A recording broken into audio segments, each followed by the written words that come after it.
إن الحمد لله نحمده ونستعينه ونستغفره ونعوذ بالله من شرور أنفسنا ومن سيئات أعمالنا.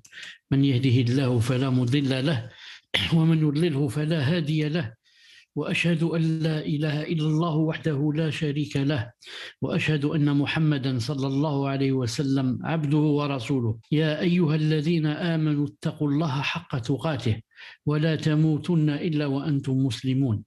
يا أيها الناس اتقوا ربكم الذي خلقكم من نفس واحدة وخلق منها زوجها وبث منهما رجالا كثيرا ونساء، واتقوا الله الذي تساءلون به والأرحام إن الله كان عليكم رقيبا. يا أيها الذين آمنوا اتقوا الله وقولوا قولا سديدا يصلح لكم أعمالكم ويغفر لكم ذنوبكم، ومن يطع الله ورسوله فقد فاز فوزا عظيما. ألا إن أصدق الكلام كلام الله، وخير الهدي هدي محمد صلى الله عليه وسلم، وشر الأمور محدثاتها وكل محدثة بدعة وكل بدعة ضلالة وكل ضلالة في النار. حياكم الله تعالى en ce mardi 10 Chaban, correspondant au 23 mars. بإذن الله تعالى. نعم. On va commencer Inch'Allah ta'ala avec des cours sur les règles du jeûne. نعم. Et c'est le premier cours Inch'Allah ta'ala ce soir. Car comme vous savez, le Ramadan est sur les portes bi'idhnillahi ta'ala. Donc sans tarder Inch'Allah ta'ala, on commence le premier cours bi'idhnillahi ta'ala. Tfaddal Samir. Bismillah, walhamdulillah, wassalatu wassalam ala rasulillah. Le sens du jeûne dans la langue et dans la législation. Le jeûne dans la langue, c'est la retenue, l'empêchement.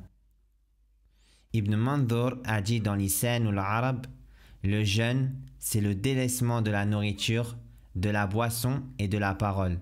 On appelle la personne qui garde le silence jeûneur, car elle se retient de parler.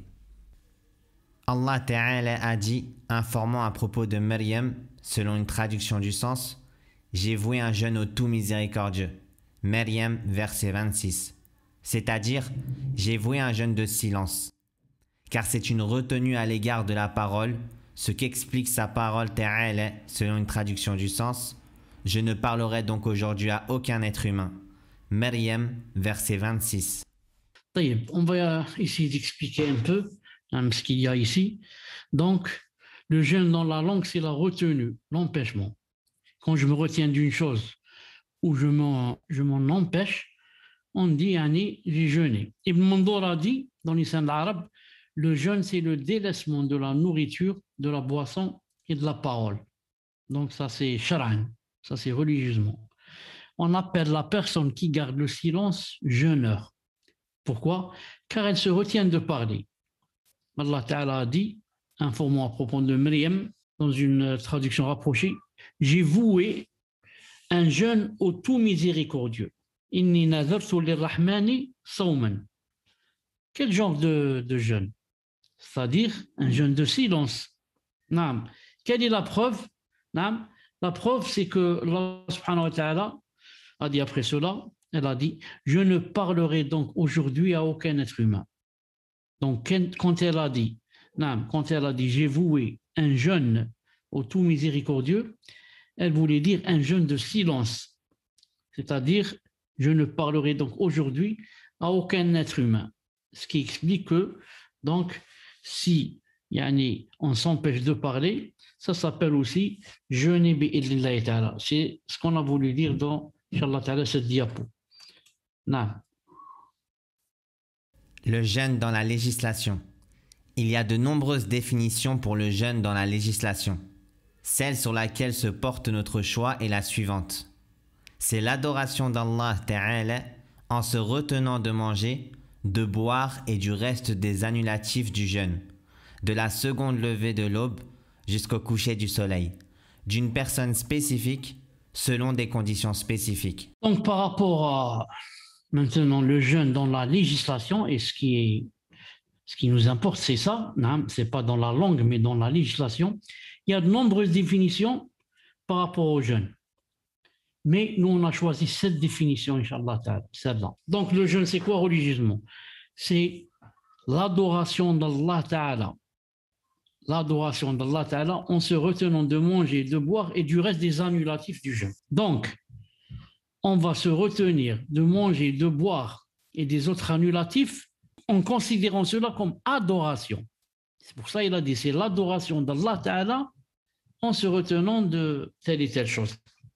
C'est-à-dire que on ne va pas jeûner avec l'intention que c'est pour la santé, ou bien c'est un sport, ou bien ça décontracte les intestins, ou bien je ne sais pas quoi. Ou bien pour maigrir. Ou bien pour maigrir, comme régime, comme régime. Il faut que ça soit avec la niya de l'adoration.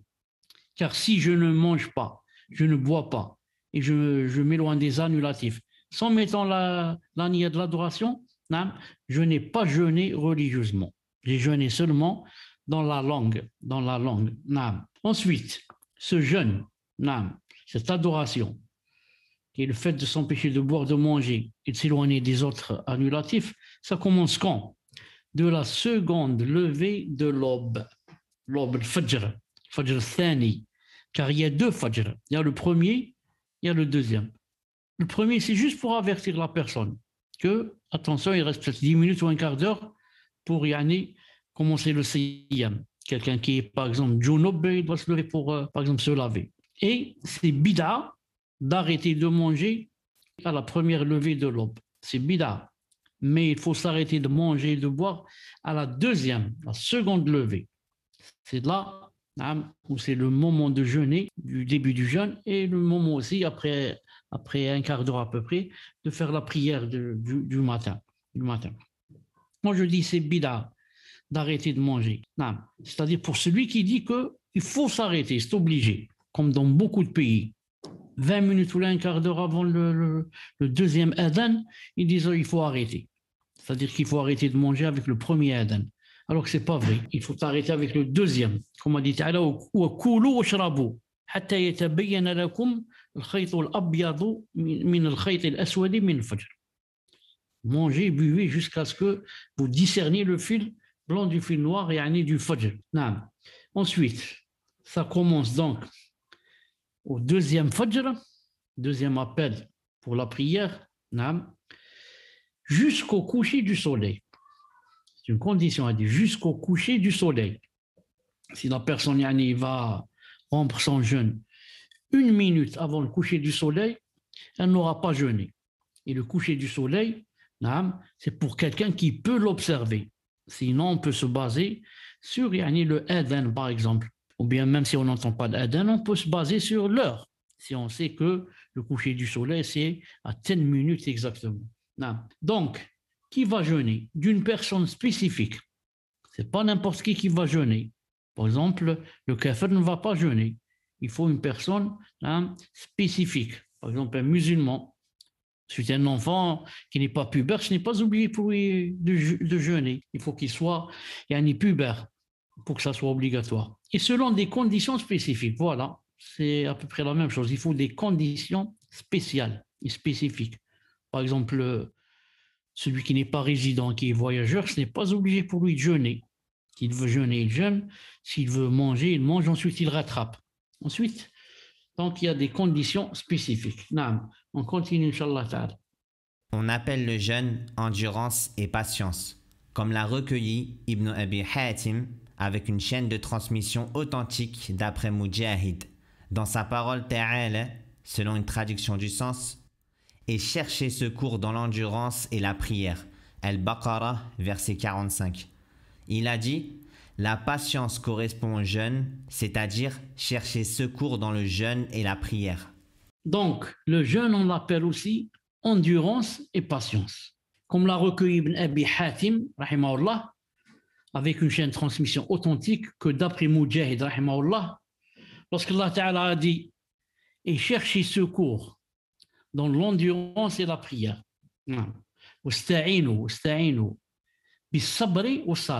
Chercher secours dans l'endurance sabr et la prière salat. Il a dit, c'est-à-dire Mujahid, la patience, quand il a dit ici, chercher secours dans la patience, ça correspond au jeûne. C'est-à-dire Allah Ta'ala a voulu dire chercher secours dans le jeûne et la prière. Donc, yani, il a appelé ici quoi? Il a appelé ici yani, le jeûne, il ne l'a pas appelé par le mot jeûne, mais par le mot endurance et patience. Et ça existe dans notre religion d'appeler une chose par un autre nom, parce que si cet autre nom, yani, c'est ce qu'elle contient yani, de plus et en plus. Donc, pourquoi il a appelé ici le jeûne, il l'a appelé endurance. Il l'a appelé patience, il n'a pas dit jeûne. Pour dire que le jeûne, c'est la patience. Celui qui ne patiente pas, il ne peut pas jeûner. Non. Celui qui, si à peine il a des contractions, par exemple, il va dire, moi, je ne peux pas, je vais manger. Non. Ou à peine, par exemple, un petit vertige ou un petit mal de tête ou je ne sais pas quoi, il va dire, j'arrête de jeûner. Seulement, il faut de la patience pour jeûner. Il faut de la patience pour jeûner. Regardez dans ce verset. Allah Ta'ala, ce qu'il a dit, Aqimi salat, liduluki shamsi ila ghasaqi al-layli, wa Qur'an al-fajri, inna Qur'an al-fajri kana mashwara. Accomplis la salat au déclin du soleil, depuis le soleil se lève, jusqu'à l'obscurité de la nuit. Et fais aussi la lecture à l'aube, récite.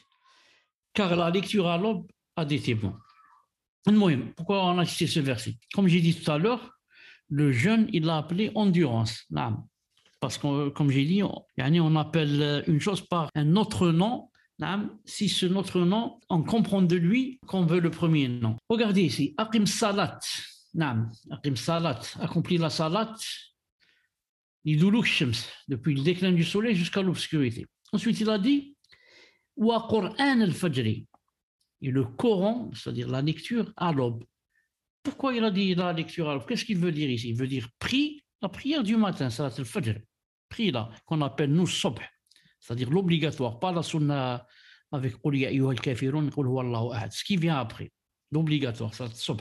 On l'appelle Fajr, on l'appelle Subh, il a dit aussi, fais la lecture à l'aube, c'est-à-dire prie la prière du Subh. Pourquoi il n'a pas dit la prière de l'aube? Il a dit la lecture. Pour dire que Salat Subh, ce n'est pas suffisant de lire des petites sourates, genre genre non, il faut lire un peu plus long. C'est pour ça que au lieu de dire prie, la prière du Fajr, il a employé le mot lecture, car elle contient beaucoup de lectures. Il l'a appelé par un autre nom. Comme il a appelé Siyam, il a appelé quoi? Il a appelé patience. Elle doit contenir beaucoup de patience. La même chose ici. En parlant de Salat Subh, il a dit la lecture à l'aube. C'est pour insister sur le fait de lire des choses plus ou moins longues et ne pas lire des choses très courtes. Ça, c'est aussi des exemples que on appelle une chose par un autre nom, mais on choisit ce qu'il y a de plus important dans cette chose. Il y a un autre exemple. Allah Ta'ala dit فاصبر على ما يقولون وسبح بحمد ربك قبل طلوع الشمس وقبل غروبها ومن آناء الليل فسبح وأطراف النهار لعلك ترضى. Supporte ya Muhammad, supporte patiemment ce qu'ils disent, les kuffars, ce qu'ils disent de toi, ce qu'ils disent de Allah Ta'ala, ce qu'ils disent de cette religion, supporte. Et célèbre sa louange, c'est-à-dire sabbih bihamdi rabbika, avant le lever du soleil et avant son coucher, et pendant la nuit. Qu'est-ce que ça veut dire ici?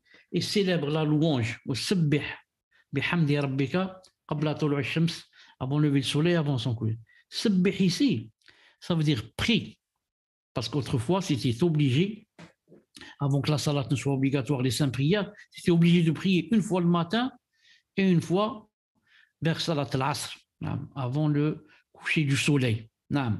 Mais et la nuit aussi, c'est-à-dire même pour les musulmans. Ensuite, c'était devenu spécialement pour le prophète sallallahu alayhi wa sallam. C'est juste pour lui obligatoire de prier la nuit nafila. Pour nous, non. Après que ces 2 prières, Allah Ta'ala, on a imposé 5 le jour de Mi'raj, comme vous savez. On a imposé 5. Le témoin ici supporte patiemment ce qu'ils disent et célèbre sa louange, c'est-à-dire sabbih, avant le lever du soleil et avant son coucher. Et on a dit que sabbih ici, ça veut dire prie le matin, prie le soir. Mais pourquoi alors il a dit sabbih au lieu de dire prie? Pour te dire que La prière, ce qu'il a de plus important, c'est le tasbih. Naam. Parce que quand tu dis Allahu Akbar, ensuite tu commences, Fatiha, ensuite inclinaison, Subhan Rabbi al-Azim wa bihamdi. Ensuite, quand on se prosterne, Subhan Rabbi al-A'la, Subhan Rabbi al-A'la wa bihamdi, Subhan Rabbi al-A'la. Et comme ça. Donc, la prière ici, de l'appeler par un autre nom qui est le verbe tsbih, tasbih, pour dire que le tsbih est très important dans la salat. Et vous savez que c'est obligé. C'est obligé de faire au moins un tasbih quand on est incliné, au moins un tasbih quand on est prosterné. Et si quelqu'un dit, par exemple, je ne veux pas faire le tasbih, je m'incline seulement, je ne dis rien, on lui dit, ta salat est nulle. Pourquoi? Car tu as délaissé une chose obligatoire dans la salat. Tu as délaissé une chose obligatoire dans la salat. Et plus on fait le tasbih, 3, 5, 7, plus c'est mieux, Inch'Allah Ta'ala. Non, faddal. On l'appelle aussi voyage, comme l'a recueilli At-Tabari avec une chaîne de transmission authentique d'après Abu Huraira et Ibn Abbas dans sa parole Ta'ala, selon une traduction du sens. Ils sont ceux qui se repentent, qui adorent, qui louent, qui parcourent la terre. At-Tawbah, verset 112. Ils ont dit ceux qui parcourent la terre, c'est-à-dire les jeûneurs. Naam. Même le siyam, on l'appelle aussi voyage, comme dans cette parole de Abi Huraira ibn Abbas, dans sa parole Azza wa Jal, ils sont ceux qui se repentent, qui adorent, qui louent, qui parcourent la terre. Qui parcourent la terre, quelqu'un va croire que c'est quelqu'un qui va aller d'un pays à un pays, alors que ces deux grands Sahaba, radiyallahu ta'ala anhum, qu'est-ce qu'ils ont dit? Ils ont dit ceux qui parcourent la terre, c'est-à-dire les jeûneurs, c'est-à-dire les jeûneurs, pour dire que si quelqu'un va dire je peux me suffire à la langue arabe pour, par exemple, traduire le Coran, il ne pourra jamais. Ici, il va dire ceux qui parcourent la terre et il ne va pas dire les jeûneurs, que Allah a voulu dire les jeûneurs. C'est montrer l'importance de connaître la sunna et de connaître les athar et les hadiths des sahaba radiyallahu ta'ala anhum. Les mérites du jeûne et ses spécificités. Parmi les mérites du jeûne et ses bénéfices, premier hadith, toutes les œuvres du fils d'Adam lui appartiennent à l'exception du jeûne qui m'appartient et c'est moi qui le rétribue. Le jeûne est une protection contre les péchés. Quand le jour du jeûne arrive, ne commettez pas ni turpitude ni d'obscénité. Si quelqu'un vous insulte ou vous cherche la querelle, dites « Je suis en état de jeûne » 2 fois. Et par celui qui détient l'âme de Mohammed entre ses mains, que l'haleine du jeûneur est plus agréable auprès d'Allah que l'odeur du musc. Pour le jeûneur, il y aura 2 joies qui le réjouiront. Lorsqu'il rompt son jeûne, il se réjouit, et quand il rencontrera son Seigneur, il se réjouira de la récompense de son jeûne. Al-Bukhari et Muslim. Donc, il y a plusieurs mérites et bénéfices par rapport au jeûne. On va se contenter à 2 ou 3. La première, lorsque Allah Ta'ala a dit, dans un hadith Qudsi, il a dit toutes les œuvres du fils d'Adam lui appartiennent, à l'exception du jeûne qui m'appartient à moi, Allah Azza wa Jal. On va voir un peu plus loin que ça veut dire ça. Et c'est moi qui le rétribue. C'est moi qui le rétribue. Alors que Allah Ta'ala rétribue toutes les bonnes œuvres. Le jeûne est une protection contre les péchés. Pourquoi? Car quand quelqu'un jeûne, en général, il devient faible. Et quand il devient faible, il ne va pas chercher à faire des péchés. Ou là, il est là, dans un coin, en train d'attendre que le jour passe, pour manger. Contrairement à celui qui mange. Quand quelqu'un mange, vous savez, il remplit son ventre. Maintenant, il veut chanter, il veut danser, il veut je ne sais quoi faire, et il va faire des péchés. Quand le jour du jeûne arrive, ne commettez ni turpitude, ni obscénité. Même si ces choses-là, la turpitude et les obscénités, ne sont pas permises même en dehors du jeûne. Mais pendant le jeûne, on doit s'y éloigner le maximum. Ce maximum. Car on est dans une adoration. On est dans une adoration. C'est pas comme dans les autres jours où on jeûne pas. On n'est pas dans l'adoration. On est dans l'adoration quand on prie, quand on fait le dhikr. Mais là, on est dans une adoration, le siyam, depuis le fajr jusqu'au ghurub du soleil. Donc, la personne s'éloigne de tous les péchés au maximum. Si quelqu'un vous insulte, vous cherche la querelle, cherche des problèmes, dites je suis en état de jeûne. Mais ça va diverger sur cette phrase, je suis en état de jeûne. Est-ce que je la dis en moi-même, c'est-à-dire que je me parle à moi-même dans ma tête ou bien entre mes lèvres, je me dis, je suis en état de jeûne, je ne dois pas faire comme cette personne. Non, cette personne, c'est un jahil. Moi, je suis en état de jeûne, celui qui est en état de jeûne, il doit être sérieux, il doit pas faire comme cette personne. Et d'autres ont dit non, il le dit à la personne. Il lui dit pour lui rappeler, il lui dit, moi, je suis en état de jeûne. Ça veut dire que si toi aussi tu es en état de jeûne, alors pense à ce que tu es en train de faire. Tu es en train de faire des choses qui ne marchent pas avec le jeûne. Tu cherches la querelle, tu cherches les machakid. Ce n'est pas comme ça quelqu'un qui jeûne. Il a dit combien qu'il dit ça? 2 fois. 2 fois, ce n'est pas obligé.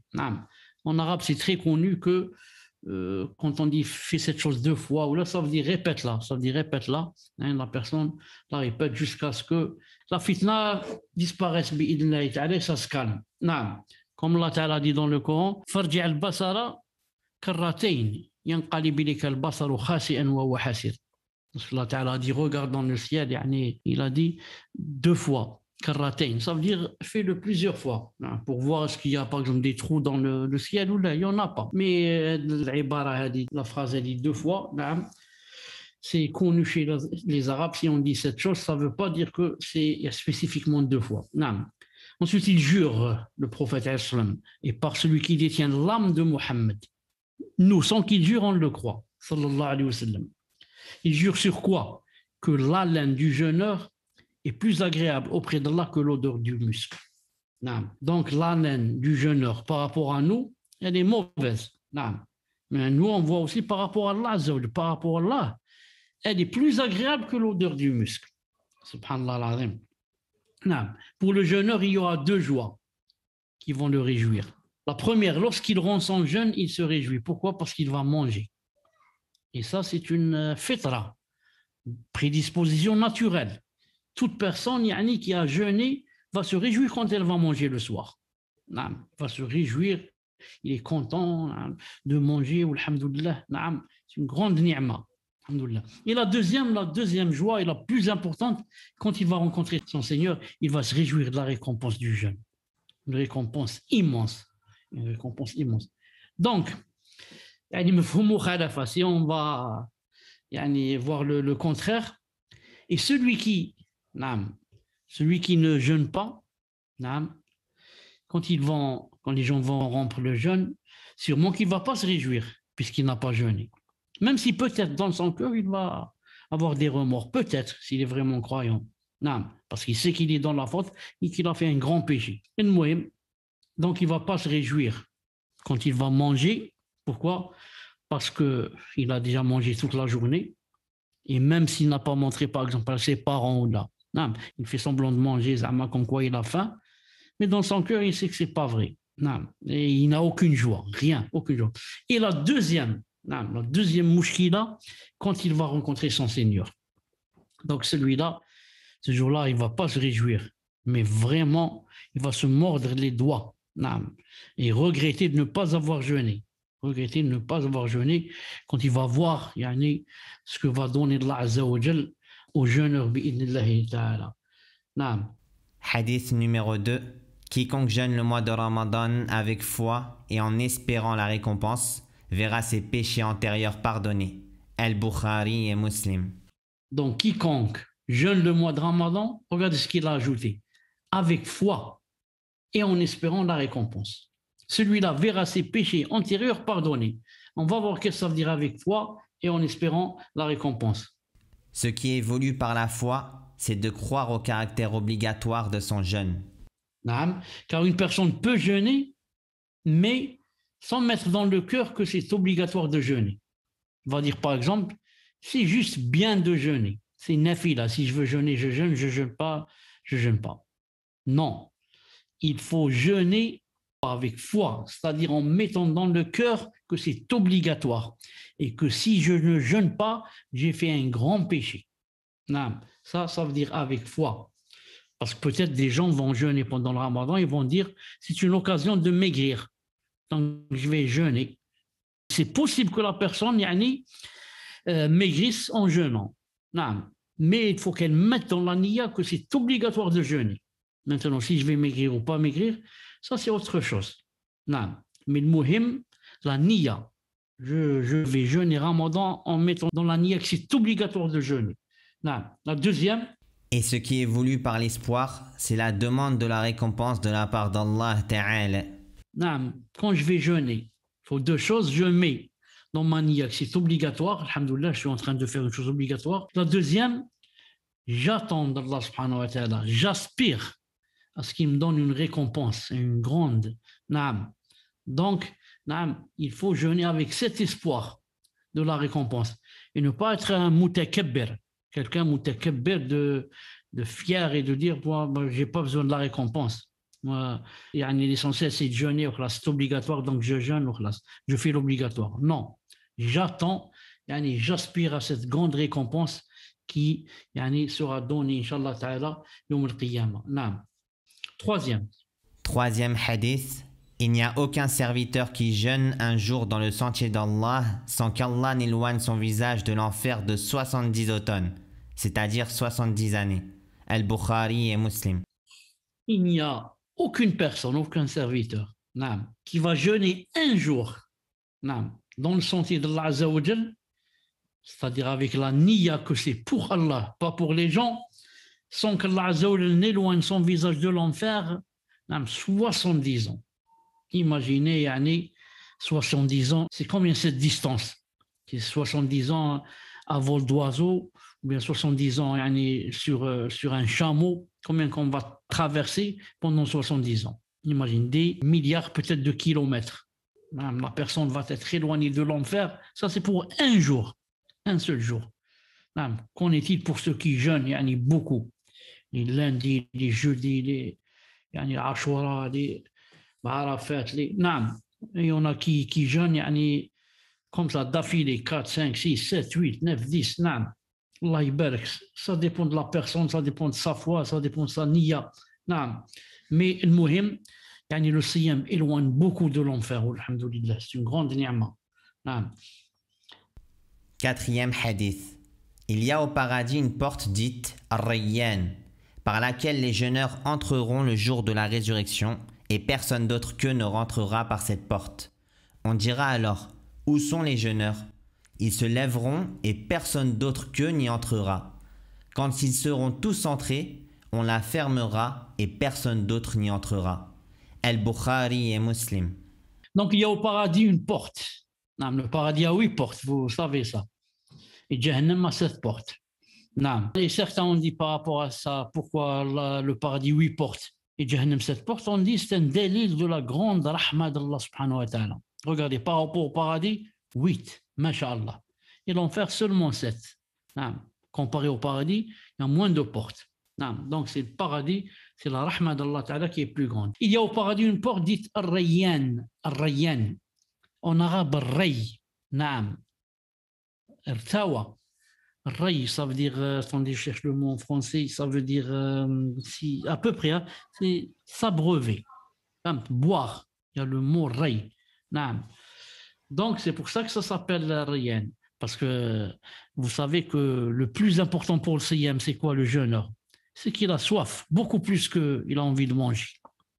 Imaginez ceux qui vivent dans les pays chauds, ceux qui vivent dans le désert, ceux qui vivent dans le Sahara. Imaginez. Déjà, sans cela, on a beaucoup soif. Qu'en est-il pour ceux qui habitent dans ces contrées? J'ai dit, c'est pour cela il s'appelle Rayyan. C'est-à-dire, vous allez boire bi'illah subhanahu wa ta'ala, à part ce qu'il y a d'autre chose.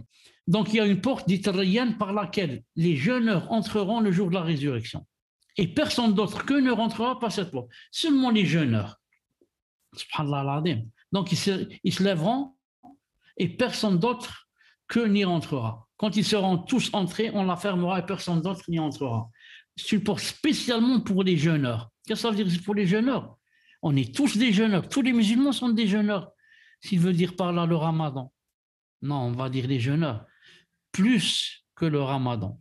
C'est-à-dire, ils sont connus pour être des gens qui jeûnent beaucoup. C'est pour ça que chaque porte, des fois il y a la porte des jeûneurs, la porte par exemple des moussallines, la porte des prieurs, la porte des moudjahidines, et comme ça. C'est d'après la personne, parce que vous savez, chaque personne a une chose qu'elle fait beaucoup plus que les autres choses. Je donne un exemple, c'est tout ça, c'est pas vrai ce que je vais dire. Par exemple, moi, je jeûne beaucoup. Lundi, jeudi, beaucoup de jours comme ça. C'est pas vrai entre parenthèses, mais je vous dis pas. Celui-là va te rappeler par la porte des jeûneurs. Il y a l'autre, ou alors moi toujours, par exemple, je suis quelqu'un qui prie beaucoup de nafila. Je vais être rappelé par la porte des prieurs. Je prie beaucoup. Et comme ça, il y a une autre personne qui fait beaucoup de sadaqa.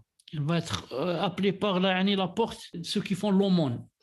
Et comme ça. Chaque personne, Inch'Allah Ta'ala, a bien sûr une chose sur laquelle elle penche beaucoup et qu'elle fait beaucoup. Donc ici, il parle de ceux qui jeûnent beaucoup. Alors ceux qui ne jeûnent pas beaucoup ne vont pas entrer par cette porte rayenne. Mais Inch'Allah Ta'ala, ils rentreront par d'autres portes. Et quelqu'un qui va rentrer par toutes les portes, ou alors les 8 portes, c'est Abu Bakr Siddiq radiyallahu ta'ala anhu. Comme l'a dit le hadith authentique du prophète sallallahu alayhi wa sallam, quand Abu Bakr lui a dit Ya Rasulallah, et qui par exemple va rentrer par les 8 portes, il lui a dit j'espère que tu seras de ceux qui y rentrent. Quand il a dit alayhi sallam j'espère, Inch'Allah ta'ala, ça veut dire que Abu Bakr sera parmi ceux qui rentreront ou qui rentreront par toutes les portes, Inch'Allah ta'ala. Naam. 5e hadith. Le jeûne et le Coran intercéderont en faveur du fidèle serviteur au jour de la résurrection. Le jeûne dira « Ô Seigneur, je l'ai empêché durant la journée de se nourrir et de goûter au plaisir. Laisse-moi donc intercéder en sa faveur. » Le Coran dira « Je l'ai empêché de dormir durant la nuit. Permets-moi d'intercéder en sa faveur. » Sahih al-Targhib wa al-Tarhib.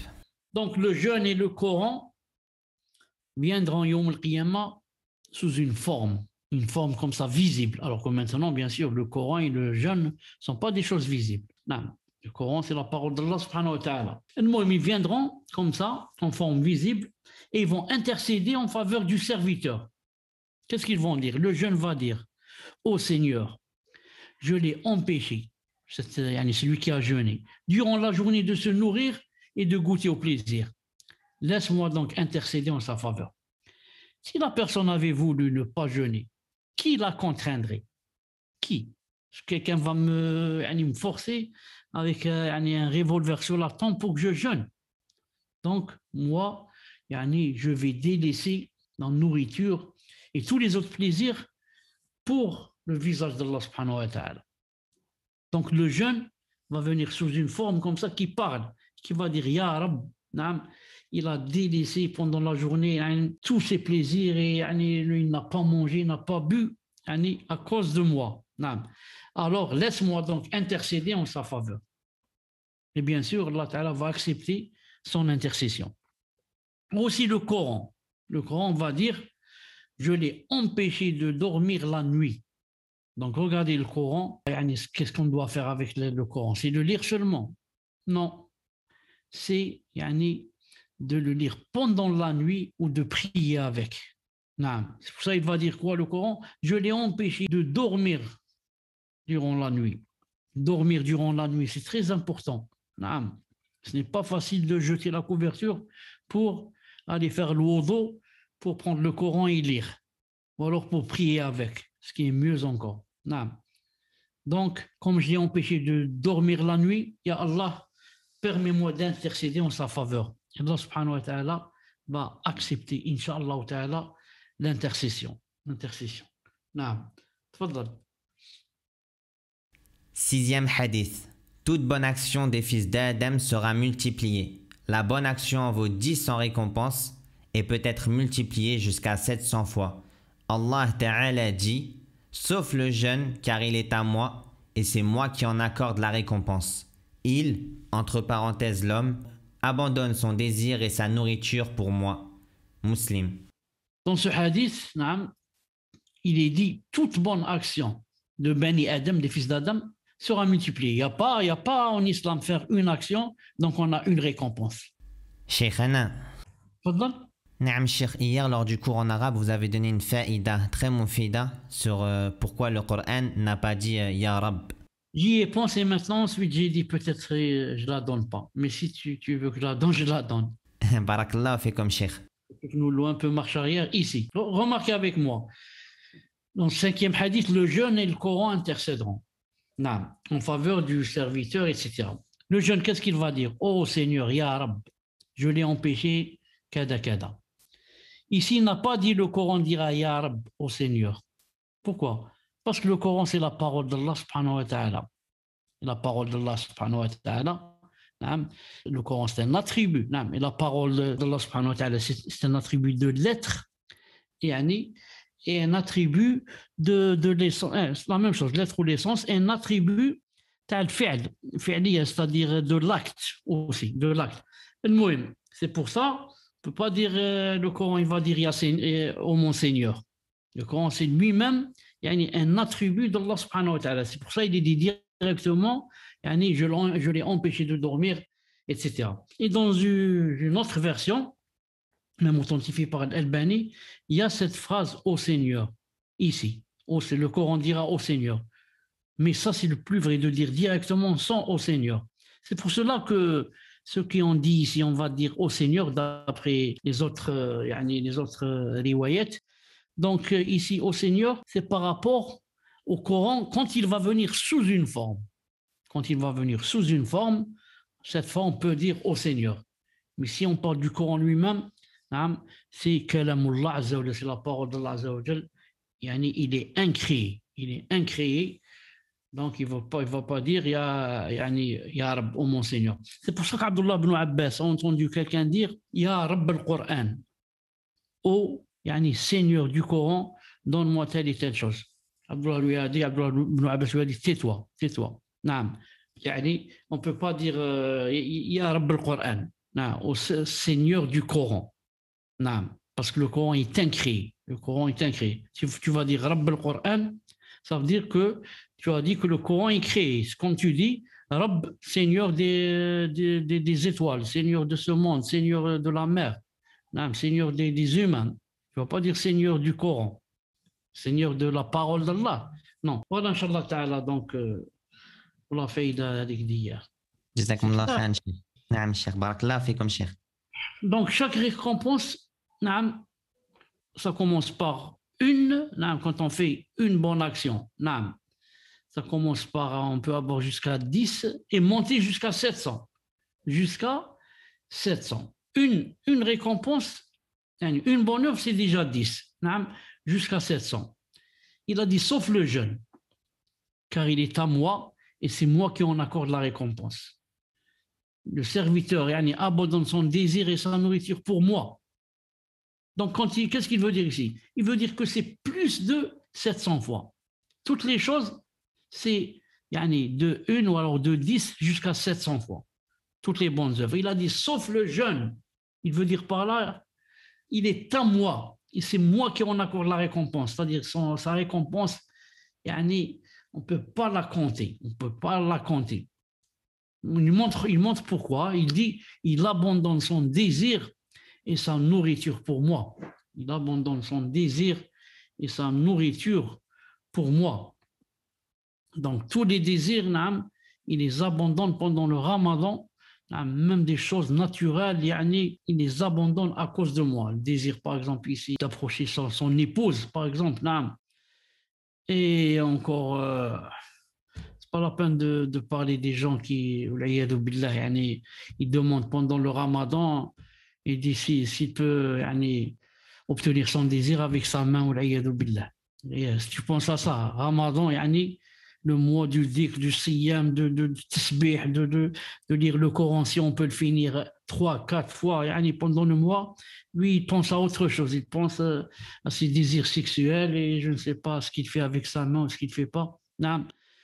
C'est pour ça que les ulama, ils ont divergé par rapport à celui qui fait cette chose avec sa main pendant le Ramadan, si ça annule ou ça n'annule pas. Cheikh Ibn Uthaymin rahimahullah ta'ala a dit non. C'est haram. C'est haram de refaire le jour. Pourquoi? Parce qu'il a dit, qu'est-ce qu'il a dit? Il a dit l'abandon de son désir. pour moi. Et celui-là n'a pas abandonné son désir. Il a fait son désir. Non. Donc, on va voir pourquoi. Pourquoi il a dit, car il est à moi et c'est moi. Yani, quelle faïda aussi on peut tirer de ça?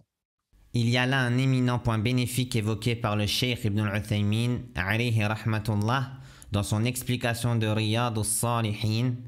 Le Cheikh, qu'Allah lui fasse miséricorde, a dit: la signification est que le jeûne est spécifié par Allah subhanahu wa ta'ala d'entre le reste des œuvres, car il est la plus grande adoration à tout niveau. En effet, c'est un secret entre la personne et son Seigneur, car on ne sait pas quand la personne jeûne ou mange alors qu'il est en compagnie des gens. C'est pourquoi il s'y trouve une plus grande sincérité. Allah l'a donc choisi parmi toutes les œuvres. Allah Ta'ala a choisi le siyam. Pourquoi? Personne ne sait. C'est un secret entre la personne et Allah Azza wa Jal. Tu peux rester avec une personne toute la journée. Ensuite, le soir, tu lui dis, bon, on se rencontre demain, Inch'Allah, et tu pars chez toi, il ne sait pas que tu es en jeûne ce jour-là. Je parle surtout de nafila, c'est un secret entre toi et Allah subhanahu wa ta'ala.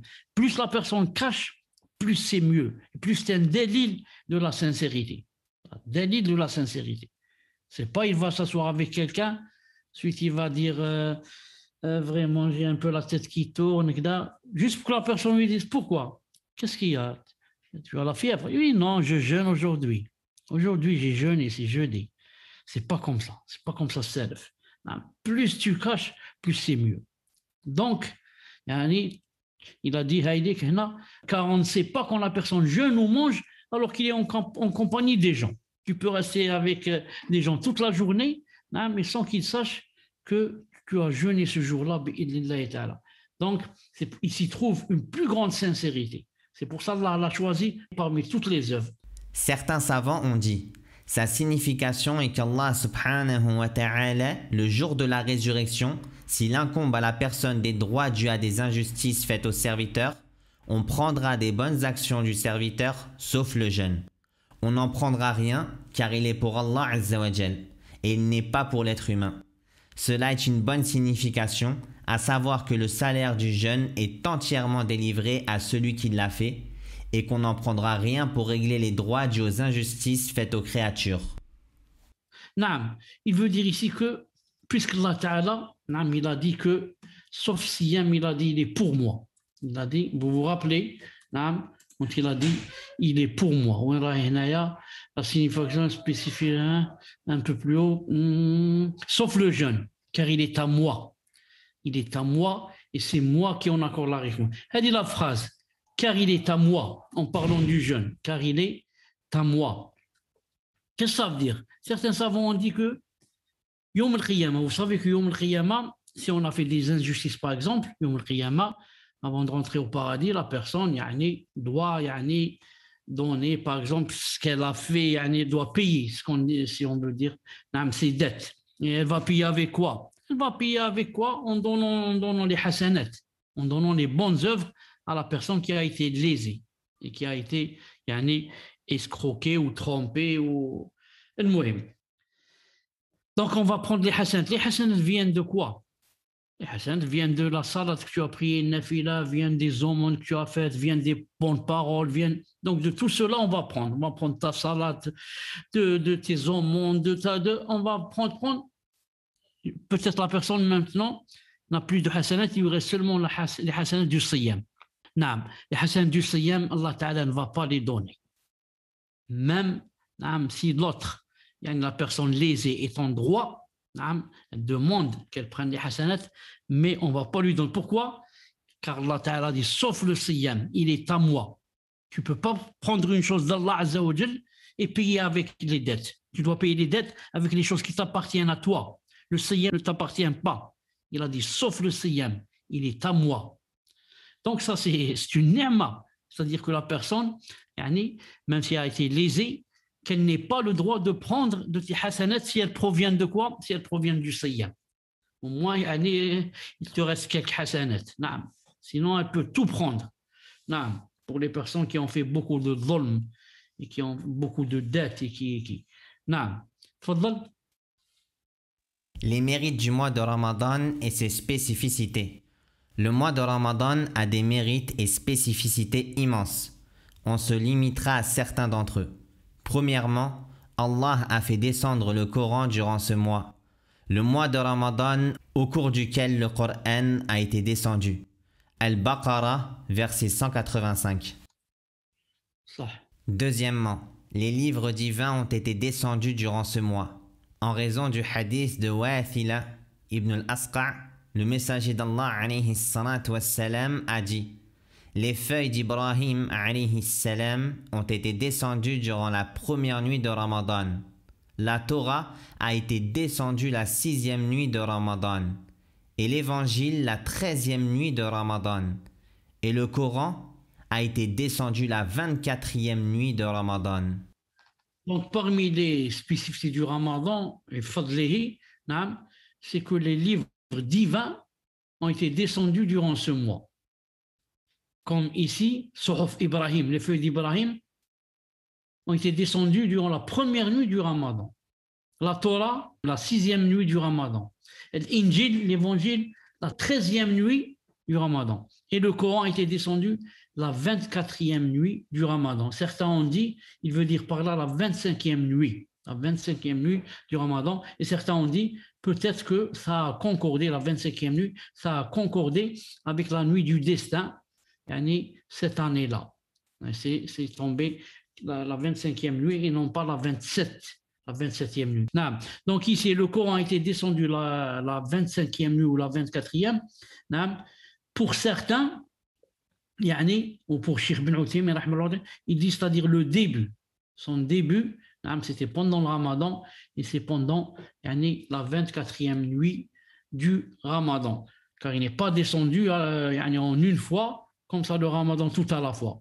Mais il a commencé à descendre pendant le Ramadan et pendant cette nuit. Et ceux qui ont dit non, tout le Coran est descendu pendant le Ramadan, ils veulent dire par là, descendu vers la Beit al-Izza, la maison de l'Izza. C'est une maison qui est au ciel. C'est une maison qui est au ciel. Ils ont dit Allah subhanahu wa ta'ala a fait descendre le Coran là-bas dans cette maison. Et de là-bas, Jibril alayhi salam l'a fait descendre comme ça, pas d'un coup, par trait. À chaque fois, il descend, il se passe quelque chose, ou là, il descend en l'entendant d'Allah subhanahu wa ta'ala. Même s'il est dans la maison, mais il l'a entendu. Jibril alayhi salam l'a entendu d'Allah subhanahu wa ta'ala. On ne dit pas comme disent les Ash'aïra, que le Coran, Jibril l'a pris comme ça de la tablette préservée et le fait descendre. Mais après l'avoir entendu, il l'entend d'Allah subhanahu wa ta'ala. Il entend sa parole. Tayyib, tfaddal. Troisièmement, le mois de Ramadan est le mois de la prière des Tarawih. En effet, la prière des Tarawih en groupe n'est priée que pendant Ramadan. C'est une grande ni'ma. Tarawih, c'est seulement pendant le Ramadan. On ne peut pas faire des groupes comme ça et prier, par exemple, dans les autres mois. Mais il faut que ce soit pendant le Tarawih.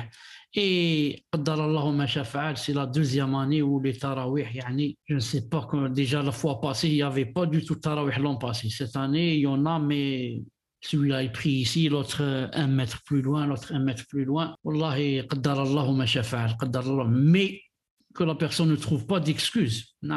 Pour celui qui ne part pas, par exemple, à la mosquée où il n'y a pas de mosquée ou je ne sais pas quoi, il peut prier dans la maison. Il peut prier dans la maison le Tarawih avec sa famille, mettre son épouse derrière lui et ses enfants par exemple, et mettre un livre, il l'ouvre devant lui, il le met en face et il lit. Ensuite, il tourne la page avec son doigt et comme ça, c'est une ni'ma. Moi, je mets une tablette, je la mets en face de moi et je tourne comme ça avec mon doigt. Parce que la tablette, on peut lire, on peut voir en grand. C'est pas comme dans le mushaf, c'est plus ou moins petit. La tablette, on peut agrandir des ayats. Donc, celui qui veut pas prier, l'épouse ou les enfants, là, bien sûr, c'est pas à cause d'eux, je vais pas prier. Moi, je prie, bi'idhnillah ta'ala. Qu'il prie avec moi, qu'il ne prie pas, moi, je prie. Mais bien sûr, je voudrais bien qu'il prie avec moi, je fais mon possible. Mais s'il veut pas prier, ce n'est pas un sabab pour que moi je prie pas. Donc c'est une ni'ma tarawih. Tfaddal. Quatrièmement, le mois de Ramadan est le mois de l'étude du Coran. En effet, Jibril allait rencontrer le prophète alayhi salatu wassalam chaque année pendant Ramadan. Chaque nuit, il lui faisait étudier le Coran. Naam, donc c'est le mois afwan, de l'étude du Coran. C'est pendant ce mois, on doit revenir au Coran et au moins de le terminer au moins une fois. Au moins une fois pendant ce mois de le terminer. Si on va lire à chaque fois un juz, yani 30 hadiths, on va le terminer bi'idhnillah ta'ala en un mois. Et ça ne veut pas dire que, comme disent les savants, que quand on dit que c'est le mois du Coran, qu'on va se suffire seulement au Coran et que je ne vais pas lire yani, le tafsir ou bien je ne vais pas lire Aqidah ou bien je ne vais pas lire le fiqh. Non, je peux le faire. Mais je dois donner beaucoup plus d'importance au Coran bi'idhnillah subhanahu wa ta'ala. Tfaddal. La sagesse derrière le jeûne, la base et l'atteinte de la crainte d'Allah.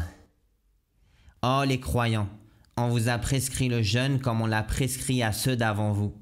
Ainsi atteindrez-vous la piété. Al-Baqarah, verset 183. Allah Ta'ala aurait pu dire, oh les croyants, on vous a prescrit le jeûne, ainsi atteindrez-vous la piété. Sans qu'ils disent comme on l'a prescrit à ceux d'avant vous. Mais pourquoi il a ajouté celle-là? On l'a prescrit à ceux d'avant vous pour que tu saches que tu n'es pas le seul à jeûner. Toutes les nations avant toi, Allah Ta'ala leur a prescrit le jeûne. Donc, d'un côté, ça te donne, yani, ça t'encourage. Tu ne dis pas, subhanallah, pourquoi seulement nous, on doit jeûner, ceux qui étaient avant nous ne jeûnaient pas. Non, eux aussi, ils jeûnaient. Eux aussi, ils jeûnaient. Et deuxièmement, pour qu'ils te servent de modèle. Tu dis, ceux qui étaient avant nous ont jeûné. Donc, alhamdoulilah, je fais comme eux, je jeûne pour atteindre la piété. Bi'idna subhanahu wa ta'ala. Et le fait de savoir que certains gens, par exemple, ou alors les bons gens ont fait telle chose, on les prend comme modèle et ça nous encourage. Et vice-versa, quand c'est le contraire, c'est pour savoir que ces gens-là, par exemple, ont eu, par exemple, on fait de mauvaises choses, on doit les éviter. Je donne un exemple, regardez ici le verset. Lorsque Allah Ta'ala a dit, Litchouf, Nisa 104. Ne faiblissez pas dans la poursuite du peuple ennemi. Si vous souffrez, eux aussi souffrent comme vous souffrez. Tandis que vous espérez d'Allah ce qu'ils n'espèrent pas. An-Nisa, verset 104. Regardez dans le djihad, Allah Ta'ala a dit ne faiblissez pas. Ne faiblissez pas en poursuivant les ennemis. Ensuite, si quelqu'un dit mais je souffre, c'est difficile, j'ai été blessé, j'ai soif, j'ai ceci dans le djihad. Allah Ta'ala te dit si vous souffrez, eux aussi, les ennemis, les kuffars, ils souffrent comme vous. Ils ont été blessés comme vous. Il y a du sang qui coule comme vous. Mais quelle est la différence? Tandis que vous espérez d'Allah ce qu'il n'espère pas. Regarde, le kafir, il souffre comme toi, il est blessé comme toi. Il a du sang comme toi. Il va peut-être, il agonie, il va mourir comme toi. Mais la grande différence, toi, tu espères le paradis, tu espères la grande récompense. Alors que lui, c'est comme une bête qui va mourir en l'enterre pour lui, ça s'arrête là. Il n'espère pas, il n'escompte pas, il n'y a pas de paradis pour lui, il ne pense pas au paradis. Donc quand il a dit, si vous souffrez, pensez aussi aux autres qui souffrent. Comme ici, si vous jeûnez, pense aussi, il y en a d'autres qui ont jeûné avant toi, alhamdoulilah. Le jeûne est un moyen important dans l'abandon des interdictions. Celui qui prend l'habitude d'empêcher sa personne des choses permises en jeûnant, cela lui permettra aussi de l'empêcher de faire les choses interdites. Tu vas empêcher ta personne de choses permises pendant le jeûne. Des choses permises. Boire de l'eau, manger du pain, c'est des choses permises, mais tu dis, je vais m'en empêcher, je ne vais pas manger. Donc, par prépondérance, ça te permettra d'empêcher ton nefs de faire des choses interdites. Les choses permises, je les ai délaissées et je vais faire le haram pendant le ramadan. Non. Moi, j'ai délaissé des choses permises, donc par prépondérance et prédominance, je vais délaisser des choses qui sont interdites. Il aide à vaincre les désirs, car l'âme du musulman, lorsqu'elle est rassasiée, convoite l'accomplissement des désirs. Mais quand elle a faim, elle se retient face à ses passions. Ça, on l'a dit tout à l'heure. L'âme du musulman, quand elle est rassasiée, le ventre est plein, elle commence à pencher vers l'accomplissement des désirs et des passions et des shahawat. Mais quand elle a faim, elle se retient face à ses passions, elle est faible, elle se retient. Donc, Siyam nous aide à quoi? À vaincre les désirs. À vaincre les désirs. C'est pour ça, dans le hadith authentique, qu'est-ce qu'il a dit, sallallahu alayhi wa sallam? Il a dit que celui qui ne peut pas se marier, qu'est-ce qu'il fait? Qu'il jeûne. Pourquoi? Pour que les désirs et les shahawats qu'on a en nous, en notre nefs, pour qu'elles faiblissent. Elles faiblissent, naam. Mais si la personne, par exemple, ne jeûne pas et mange, le fait de se rassasier, de se remplir le ventre, ça donne quoi? On veut pencher maintenant à accomplir les désirs et les passions. Non. Donc la faim, alhamdoulilah, ça aide à vaincre les désirs. Le cœur du musulman s'adoucit vis-à-vis des pauvres et des besogneux. Quand il ressent la faim durant le jeûne, il ressent la souffrance de celui qui ressent la faim au fil du temps. Alors il a de la miséricorde pour lui et fait preuve de bienfaisance envers lui. Quand la personne a faim pendant le jeûne, il doit en principe penser aussi et ressentir la souffrance de celui qui miskin, ressent la faim au fil du temps, pas seulement pendant le ramadan. Donc le ramadan, c'est pour toi une occasion pour te faire souvenir des autres qui pendant toute l'année ressentent la faim, les nécessités miskines, qui ne mangent pas jusqu'à s'assouvir, ou bien ne mangent pas du tout, ou bien mangent juste un peu pour ne pas mourir. Alors, la personne, le musulman, va trouver dans son cœur de la rahma. Car il ne doit pas penser seulement à lui quand il jeûne. Et que ce soir, je vais manger ceci, je vais manger cela. Il y a des gâteaux, il y a de je ne sais pas quoi, qu'est-ce qu'il y a, de la confiture. Ce n'est pas ça. Ma'alish, tu manges à ta faim, ma'alish, ce n'est pas haram, mais pense aux autres. Il y a quelqu'un, on est rentré chez lui une fois, dans des salafs. Il faisait vraiment froid, il tremblait, il grelottait. Il y avait devant lui une couverture. On lui a dit, pourquoi tu ne te couvres pas? Il a dit, parce que je sais que telle personne et telle personne, des gens qu'il a cités, il a dit qu'ils n'ont pas de quoi se couvrir. Alors moi, je ne peux rien faire, c'est-à-dire j'ai rien à leur offrir. Alors du moins, je ne vais pas me couvrir comme eux pour ressentir ce qu'ils ressentent. Pour ressentir ce qu'ils ressentent. Non, ça, certains salafs l'ont cité, c'est juste ou faux, Allahu a'lam. Mais voilà, Inch'Allah ta'ala. Attendez s'il y a autre chose. Non. Donc, c'est la fin du cours pour aujourd'hui. Juste avant de terminer, Inch'Allah ta'ala, je rappelle qu'on est pendant le mois de Sha'ban et que pendant ce mois de Sha'ban, c'est bien de jeûner, bien sûr, pour celui qui peut. Pour celui qui peut, c'est bien de jeûner ou bien de maintenant jusqu'au 15e jour. Ensuite, arrêter le 15e pour reprendre les forces pour pouvoir jeûner le ramadan. Ou bien, celui qui veut jeûner, même après le 15e jour, le 16, 17, 20, 25, c'est bien aussi, à deux conditions. La première, c'est de ne pas jeûner jusqu'à la veille du ramadan, mais de laisser au moins 1 ou 2 jours, séparation avec le ramadan. Et la deuxième condition, c'est d'être quelqu'un qui a l'habitude de jeûner. Non. Et ce n'est pas quelqu'un qui ne va pas jeûner, par exemple, les 15 premiers jours du Sha'ban, qu'il est bien de jeûner, et à partir du 16e, 17e, il va commencer. Il va dire, je vais commencer la dernière moitié. Ça, c'est pas bien. S'il veut jeûner à partir de maintenant, jusqu'à qu'il reste 1 jour ou 2, c'est permis. Mais s'il attend que la moitié commence à jeûner, les savants ont dit, c'est pas bien.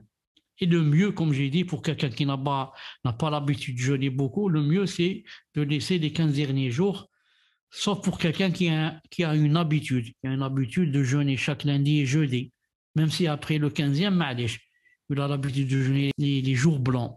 Même si c'est après le 15e, pourquoi? Parce qu'il a une habitude. D'ailleurs, autre chose pour terminer aussi, pendant le Sha'ban, il n'y a rien de spécifique, à part le Siyam. Et bien sûr, de faire les bonnes œuvres. Car beaucoup croient que le 15e jour du Sha'ban, c'est un jour spécifique. Et on doit le jeûner.